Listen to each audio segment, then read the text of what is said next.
Hi everyone, welcome back to my channel. Myself Aishwarya Utale, heartily welcoming you all to my channel. So in today's video, we are going to learn about binary heap का previous year question solve करने वाले हैं. Actually, we are not going to learn. We are practicing previous year question based on heapify function या any binary heap. Okay, so we are going to start it. So इसलिए मैंने ये पहले ही introduction दिया so that you won't skip this lecture and move forward to the next lecture because heapify function we have understood, but while solving the sum we can make mistakes. So let's get started and let's practice together. Let's get started with today's first sum, that is ये previous year का question है and it is very important. What the question states that consider a binary max heap implementation using an array. तो ये मेरे जो binary heap में elements है वो मैंने एरे में स्टोर किए हैं. Okay, and which one of the following array represents a binary max heap. मुझे देखना है ये चारों इम्प्लीमेंटेशन है which is that one array which represents the maximum heap. Okay, तो मेरे एलिमेंट कैसे स्टोर होंगे मेरे बाइनरी एलिमेंट में. This is the zeroth place, first, second, third, fourth, fifth and this is the sixth place. Okay, so ये कैसे store होंगे मेरे बाइनरी ट्री में या बाइनरी हीप में, that is this will be the structure. Total 7 elements है बराबर. So this is my binary heap structure for 7 elements. Now zeroth place पर 1, second, third, fourth, fifth, six. See how easy this some is. ये जैसे मुझे ढूंढना है तो मैंने स्ट्रक्चर बनाया मेरे 7 एलिमेंट्स का. मैंने प्लेस भी दिए, यहाँ मेरा जीरोथ एलिमेंट आएगा, यहाँ first, second, third, fourth, fifth and sixth बराबर. ना एरे में कंटिन्यूअसली डेटा स्ट्रक्चर स्टोर होता है इसलिए. ओके, नहीं तो आप बोलेंगे कि मैम आपको कैसे पता जीरो, फर्स्ट, सेकेंड ऐसे ही आएगा, क्योंकि एरे में हमेशा कंटिन्यूअस डेटा सेव होता है. Okay, now coming to the first element. मेरा फर्स्ट एलिमेंट है 25 which will be inserted at the root element, that is the zeroth place. Now coming to the 12th, then 16th. Now we will check कि अभी max heap मुझे find out करना है. तो मेरा जो पेरेंट नोड है उसके दोनों बच्चे छोटे हैं मेरे पेरेंट नोड से. यस, आई विल चेक कि 25 है और यहाँ 12 और 16 है. Yes, definitely this qualifies my max heap till now. Now moving forward, यहाँ मेरा 13 आएगा एंड यहाँ मेरा 10 आएगा. नाउ आई विल चेक कि ये 12 जो है वो सेटिस्फाई करता है. नो. Why no? क्योंकि उसका जो लेफ्ट बच्चा है वो उससे ज्यादा वैल्यू स्टोर करता है. That means this is not my binary max heap. Understood? क्योंकि उसका पेरेंट जो है उसका वैल्यू छोटी है एंड उसके लेफ्ट चाइल्ड की वैल्यू बड़ी है उससे. तो this doesn't qualify my max heap का definition. That's why first answer is wrong. Now again I am erasing this and मैं इसमें ही लिखती हूँ सो दैट आपको क्लियरली अंडरस्टैंडेबल रहेगा. Okay, now coming to the B option. 25 में insert करूंगी, then comes my 14, then comes my 13.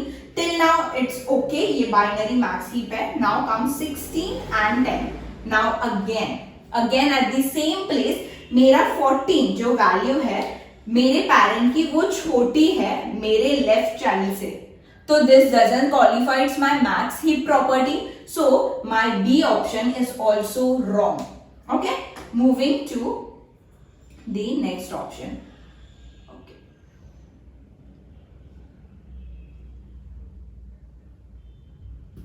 Okay. Now coming to the C option. 25 insert कर रही हूँ मैं. Then comes my 14. Okay, I will write in black pen.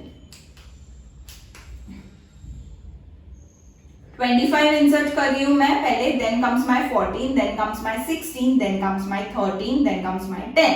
Now यहां तक मेरा max heap qualify करता है क्योंकि मेरा जो पेरेंट है उसकी नोड की वैल्यू बड़ी है मेरे चाइल्ड से. 25 के दोनों बच्चे स्मॉल है उससे, राइट. 14 के बच्चे भी दोनों स्मॉल है, राइट. देन कम्स माय 16 हुआ, then comes 8 and then comes 12. So yes, this qualifies my max heap property properly. So मेरा क्या होगा मेरा binary heap, max heap, that is C option. And मैं डी ऑप्शन क्यों check नहीं करूंगी, क्योंकि which one of the following represents the binary max heap. Okay, so इसके बेस्ड पर ही इसका सेकेंड पार्ट 2 आया है, that is this was the first question, then comes the second question based on this data only. So let's rub this and move to the second question. I will just print this array data structure up information and let's move to the second question. So let's start with the second part, that is which is the content of the array after two delete operation on the correct answer of the previous question. So what was my previous question ka correct answer, that is 24, then comes 14, then comes 14, then comes 16, then comes 13, 10, 8 and 12. So this was the element जो मेरा C option था, तो ये मेरा correct answer था previous question का, बराबर। तो इसके बेस पर मेरे को क्या करना है, ये दोनों एलिमेंट्स, ये पूरे एलिमेंट्स है, मेरे को दो एलिमेंट्स डिलीट करना है मेरे बाइनरी हीप का, मैक्सिमम बाइनरी हीप से, and then I have to give the answer कि after deletion of the two elements from my heap क्या क्या एलिमेंट्स बचता है एरे में, in which sequence। तो अगर मैं ये बाइनरी हीप ड्रॉ करने जाऊं तो मेरा 25 is the root element, then comes the 14, then comes the 16, then comes the 13, then comes 10, then comes 8 and 12. Okay, now ये मैं अभी एक्सप्लेन कर रही हूँ, बट इसके ऊपर मैं बाद में भी एक्सप्लेनेशन देने वाली हूँ आगे वीडियो में कि how to delete the element from your heapify function या heap. Okay, how to delete the element from your heap and क्या परफॉर्म करना पड़ता है when I will delete the element. जैसे मैंने बाइनरी सर्च में कहा था, उसमें मैंने 3 केसेस दिए थे। जो मेरे लीफ नोड को मैं डिलीट कर सकती थी, वो डायरेक्टली मैं डिलीट कर सकती थी, जैसे मैं सीधा उसको नल करती थी, बराबर। तो वैसे ही जो मेरा What is this question means कि यहाँ मेरा मैक्स हीप है, मतलब मुझे maximum element of this maximum element निकालना है, डिलीट करना है। दैट मीन्स मुझे फर्स्ट क्या डिलीट करना है, मुझे डिलीट 25 करना है मेरे ये हीप से। तो मैं क्या करूंगी, आई विल रिप्लेस 25 by 12। क्यों बोलो, क्योंकि 12 is the last leaf node, बराबर। सो मैं डायरेक्टली 12 को यहाँ डालू और 25 को यहाँ डालू, तो मैं 25 को एलिमिनेट कर सकती हूँ। तो मैं क्या करूंगी, मैं 12 को यहाँ डालूंगी एंड 25 को यहाँ डालूंगी, and I will just easily eliminate this leaf node, क्योंकि मैं लीफ को डिलीट कर सकती हूँ without any operation done on other nodes. Okay, now this is the remaining tree. Now इसमें मैक्स हीप जो होता है, डेफिनेशन कि पैरेंट हमेशा बड़ा होना चाहिए दोनों चाइल्ड से, तो 12 नहीं है, बराबर। 12 ये सेटिस्फाई नहीं करता, तो here comes my second operation, that is this is the second operation, this is third, heapify function apply करना है 12 पर। नाउ 12 के दोनों चाइल्ड में से कौन सा चाइल्ड बड़ा है, 16, तो मैं 16 को रिप्लेस करूंगी 12 से। ओके, सो यहाँ मेरा 12 आएगा, यहाँ मेरा 16 जाएगा। नाउ 16 जो बच्चा प्रोड्यूस करता है वो 8 है और वो छोटा है, तो यहाँ एंड होता है, and I get the maximum value of from this whole tree, that is 16। तो what I do replace 16 by 8, क्योंकि 16 मेरे को लाना है मेरे लास्ट लीफ को, so that I can eliminate that leaf node and मैं डिलीट कर सकती हूँ। तो मैं 16 को मेरे 8 के प्लेस लाती हूँ एंड यहाँ मेरा 8 जाएगा एंड मैं सीधा एलिमिनेट करूंगी, that means I will delete this node. Okay, now again I will perform heapify function, क्योंकि वहां सेटिस्फाई नहीं होता है मेरा मैक्स हीप का डेफिनेशन। तो हिपीफाई फंक्शन, ओके, सो मैं देखूंगी कि 8 को 2 बच्चे हैं और दोनों की वैल्यू बड़ी है। नाउ ये दोनों में से कौन सी वैल्यू बड़ी है, 14, तो I will replace it with 8। सो यहाँ मेरा 8 आएगा, यहाँ मेरा 14 जाएगा। अगेन मेरे 14 जो मेरा 8 है उसके दोनों बच्चों की वैल्यू बड़ी है, तो मैं वो दोनों बच्चों से कौन सी वैल्यू लूंगी जिसका वैल्यू बड़ा है, दैट इज 13। तो यहाँ मेरा 8 आएगा एंड यहाँ मेरा 13 आएगा। ओके, सो मैंने दो डिलीट परफॉर्म किए हैं। This was my first element, this was my second element, so this is the element. बस इतने ही एलिमेंट अभी मेरे एरे में है, तो मैं कैसे लिखूंगी? मेरे एरे में क्या है? 14, then 13, then 12, then 8 and then 10। तो कौन सा राइट है? The first one is wrong because 8 यहाँ है और 10 यहाँ है, तो that is wrong. Second is wrong क्योंकि 13 और 12 इंटरचेंज है।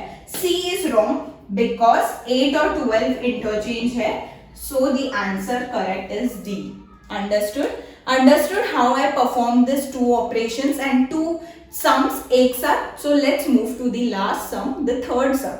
Let's move to the second question, that is a max heap is a heap where the value of each parent is greater than the value of the child.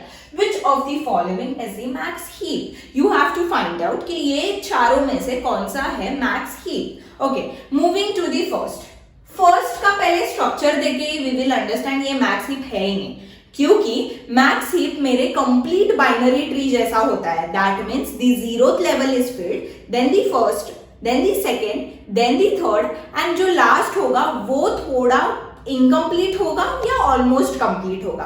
Okay, सो यहाँ मेरा zeroth level full है, first level full है, but second level और third level कुछ भी नहीं है, right?